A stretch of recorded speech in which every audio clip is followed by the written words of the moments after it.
ईपीएएम करके कंपनी है, ईपैम आप कह दें उसको तो भी चलेगा।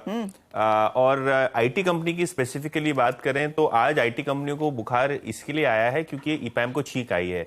जी हाँ, ये यूएस की जो लिस्टेड कंपनी है ईपीएएम, ये कल 22% ट्रेड में गिरी थी अपने गाइडेंस के बाद। इन्होंने दूसरे क्वार्टर का गाइडेंस भी काटा और 23 और 24 के लिए भी इन्होंने अपना गाइडेंस काटा। इंपॉर्टेंट क्यों है? क्योंकि ईपैम के मुताबिक जो क्लाइंट्स हैं आईटी सेक्टर के लिए, इन्होंने अपने ऑर्डर्स कैंसिल करना शुरू कर दिए हैं, डिस्क्रिशनरी स्पेंड जो है कंट्रोल करना शुरू कर दिया है, जिसके कारण जो ऑर्डर विजिबिलिटी पहले थी अब उतनी नहीं रही है। इनफैक्ट जो Q2 और 2023 का डिमांड कंसर्न्स पे गाइडेंस कट हुआ है, उस पे ईपैम का कहना है कि clients have become more cautious with spending specifically in the build segment of global IT services market. तो कहीं ना कहीं जो क्लाइंट स्पेंडिंग को लेकर कंसर्न्स हैं वो अब रियल बन रहे हैं। इनफैक्ट ऑर्डर कैंसिलेशंस की बात हो रही है पहली दफे, तो शायद इसी वजह से स्टॉक में भी आपने प्रेशर देखा।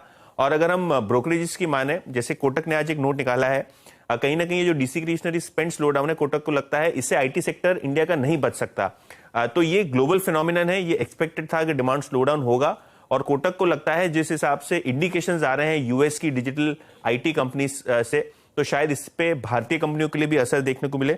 इनफैक्ट कोटक को लगता है कि जो पहला क्वार्टर है FY24 का, ये Q4 से वीक होना चाहिए। तो ये जो क्वार्टर के रिजल्ट्स आ गए, जहां वीकनेस हमने आईटी सेक्टर में देखी थी, उससे ज्यादा वीकनेस Q1 में आएगी और कमेंट्री भी इसी प्रकार की रहेगी। तो ब्रोकरेजेस भी ये मान रहे हैं कि जो ईपीएम के नतीजे के टेक अवेज हैं और जिस हिसाब से क्लाइंट ऑर्डर कैंसिलेशन हो रहे हैं, भारतीय आईटी कंपनियों पे भी इसकी असर फर्स्ट क्वार्टर ऑनवर्ड्स देखने को हमको मिलेगी।